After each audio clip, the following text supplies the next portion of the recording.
ഇന്ന് ഞാൻ കൊടുത്തിട്ടുള്ളത് ഒരു കിഡിലൻ ഫോർച്യൂണർ ആട്ടോ. ഫോർച്യൂണർ എന്ന് പറഞ്ഞു കഴിഞ്ഞാൽ ഒരുപാട് ഫാൻ ബേസ് ഉള്ള വണ്ടിയാണ്. കിഡിലൻ എന്ന് പറഞ്ഞാൽ വൈറ്റ് കളർ, എനിക്ക് ഭയങ്കര ഡ്രീം ആയിട്ടുള്ള വണ്ടിയാണ് ഫോർച്യൂണർ എന്ന് പറയുന്നത്.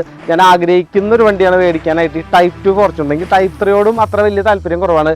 ടൈപ്പ് 1ൻ്റെ ഫേസും എനിക്ക് അത്ര വലിയ ഇഷ്ടമില്ല. പക്ഷേ ടൈപ്പ് 2 ഒരു പ്രത്യേക ഒരു പൗരുഷമുള്ളൊരു വണ്ടിയായിട്ട് എനിക്ക് ഭയങ്കരമായിട്ട് ഫീൽ ചെയ്യുന്ന ഒരു സാധനമാട്ടോ. അതുകൊണ്ടാണ് എനിക്ക് ഇതിനോടുള്ളൊരു പാഷൻ. സോ ഇത് ഞാൻ ഡ്രീം ചെയ്തിട്ടുണ്ട്. പക്ഷേ പലരും ഇതിനെക്കുറിച്ച് കുറേ പേര് പറയുന്നുണ്ട് ബോഡി റോളിംഗ് ഉണ്ടാവും, പിന്നെ ഈ പറഞ്ഞ ട്രക്കിൻ്റെതായിട്ടുള്ള ഒരു പ്ലാറ്റ്ഫോമിൽ വരുന്ന വണ്ടിയാണെന്നൊക്കെ പറഞ്ഞിട്ടുണ്ടെങ്കിലും എന്നെ സംബന്ധിച്ചും ഒരുപാട് ബിസിനസ് ഓണേഴ്സിനെ സംബന്ധിച്ചും ഒരുപാട് യുവാക്കളെ സംബന്ധിച്ചും ഭയങ്കര ഒരു ക്രേസ് ആയിട്ടുള്ള വണ്ടി. എന്നാൽ യുവാക്കളൊപ്പം തന്നെ ഒരു 50-60 ഏജുള്ള ആൾക്കാരും ഭയങ്കരമായിട്ട് കൊണ്ടുനടക്കുന്ന ഒരു കിഡിലൻ, ഒരു ഗാംഭീര്യമുള്ള അല്ലെങ്കിൽ എന്താ പറയുക ഒരു പൗരുഷമുള്ളൊരു വണ്ടി തന്നെയാണ് ഫോർച്യൂണർ എന്ന് പറയുന്നത്. സോ ഈ വാഹനത്തിൻ്റെ ഡീറ്റെയിൽസാണ് ഞാൻ ഇപ്പോൾ പറഞ്ഞുതരാൻ പോണത്. ഇത് 2015 മോഡല് വണ്ടിയാണ്. അപ്പോൾ ഇതിൻ്റെ ആസ്കിംഗ് പ്രൈസും ഡീറ്റെയിലും ഞാൻ ഡിസ്ക്രിപ്ഷനിൽ കൊടുത്തിട്ടുണ്ട് കേട്ടോ. അത് കൊടുക്കാനുള്ളതാണ്. ലോൺ ഫെസിലിറ്റിയും കാര്യങ്ങളൊക്കെ അവൈലബിളും ആണ്.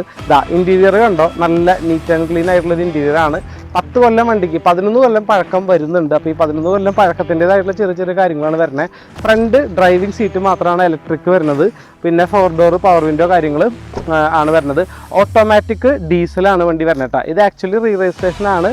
പക്ഷേ ഇപ്പോൾ കേരളത്തിലേക്ക് വണ്ടി നമ്പറായിട്ടുണ്ട്. 447 എന്ന് പറയുന്ന ഒരു നമ്പറാണ് വണ്ടിക്ക് വരുന്നത്. ഇൻറ്റീരിയർ സീറ്റ് അപ്പോൾസ്റ്റൊക്കെ കമ്പനി അന്ന് വരുന്ന നല്ല ക്വാളിറ്റി ലെതർ സീറ്റ്സ് തന്നെയാണ് ഇപ്പോഴും വണ്ടിക്ക് യൂസ് ചെയ്യുന്നത്. അപ്പോൾ ഫോർച്യൂണറിനെ സംബന്ധിച്ചിടത്തോളം ഡ്രൈവേഴ്സ് കാർ എന്ന് വേണമെങ്കിൽ പറയാം. ഭയങ്കര ഒരു കമാൻഡിങ് പൊസിഷനിലുള്ളൊരു ഡ്രൈവിംഗ് തന്നെ ഫീൽ തരുന്നൊരു വണ്ടിയാണത്. 447 എന്ന് പറഞ്ഞാൽ ഒരു ഫാൻസി നമ്പർ KL56Z. അപ്പോൾ ടെയിൽ ലൈറ്റ് വലിയ കംപ്ലൈൻറ്റ് കാര്യങ്ങളൊന്നും ഇല്ല. ഇത് ഇങ്ങനെ കസ്റ്റം ചെയ്തിട്ടുള്ള ടെയിൽ ലൈറ്റ് ആണ്. കാരണം കമ്പനി ലൈറ്റ് ഇങ്ങനെയല്ല വരുന്നത്, കസ്റ്റം ചെയ്തിട്ടുണ്ട്.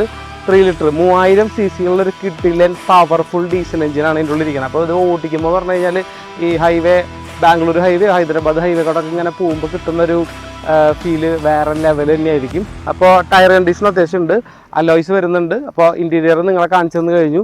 അപ്പോൾ ഈ വണ്ടിയുടെ ഒരു വാക്ക് അറൗണ്ട് വീഡിയോ ആണ് ഇത്. അപ്പോൾ വാക്ക് അറൗണ്ട് വീഡിയോ എന്തിനു ചെയ്യണമെന്നുണ്ടെങ്കിൽ നിങ്ങളെ സംബന്ധിച്ച് നിങ്ങൾ നമ്മുടെ റീൽ കണ്ടിട്ടായിരിക്കും നമ്മുടെ യൂട്യൂബ് ചാനലിലേക്ക് കയറുണ്ടാവുക. അപ്പോൾ നിങ്ങൾ ഇനി ഇൻട്രസ്റ്റഡ് ആണെന്നുണ്ടെങ്കിൽ താഴെ കാണുന്ന കോൺടാക്ട് നമ്പറിൽ ജസ്റ്റ് ഒന്ന് വാട്സാപ്പ് ചെയ്ത് കഴിഞ്ഞാൽ ഇതിൻ്റെ ഫുൾ ഡീറ്റെയിൽ ഞാൻ ജസ്റ്റ് വാട്സാപ്പ് ചെയ്ത് തരാം. ഫോട്ടോസ് വേണമെങ്കിൽ വാട്സാപ്പ് ചെയ്ത് തരാം. കോൾ ചെയ്ത് ചിലപ്പോൾ കിട്ടണമെന്നില്ല, വാട്സാപ്പ് ചെയ്താൽ കൂടുതൽ ഹെൽപ്ഫുൾ ആയിരിക്കും. കാരണം ഇതുപോലുള്ള വീഡിയോ എടുക്കുന്ന സമയത്ത് നമുക്ക് കോൾസ് അറ്റൻഡ് ചെയ്യാൻ കുറച്ച് ബുദ്ധിമുട്ടുള്ളതുകൊണ്ടാണ്. സോ ഇതിനെക്കുറിച്ച് ഇനി വേറെ ഒന്നും പറയില്ല. അപ്പോൾ നിങ്ങൾ വണ്ടി കാണണമെങ്കിൽ നിങ്ങൾ തൃശ്ശൂരിലാണ് നിങ്ങൾ വരേണ്ടത്. ഇനി ഇതേപോലെയുള്ള ഏതെങ്കിലും വല്ല പ്രീമിയം കാറുകൾ തൃശ്ശൂർ ഭാഗത്തുണ്ട്, നിങ്ങളുടെ പരിചയത്തിലോ നിങ്ങളുടെ കാറുകൾ ഉണ്ടെന്നുണ്ടെങ്കിൽ ഈ കോൺടാക്ട് നമ്പറിൽ ജസ്റ്റ് കോൺടാക്ട് ചെയ്ത് കഴിഞ്ഞാൽ നമുക്ക് വന്ന് ഷൂട്ട് ചെയ്ത് തരാനും സെയിൽ ചെയ്ത് തരാനുള്ള ഓപ്ഷൻസ് നമ്മുടെ അവൈലബിൾ ആണ്. സോ വേഗം തന്നെ വിളിക്കുക. താഴെ കാണുന്ന കോൺടാക്ട് നമ്പറിൽ വാട്സാപ്പ് ചെയ്യുക. വിളിക്കല്ല, വാട്സാപ്പ് ചെയ്താൽ മതി. Okay, thank you.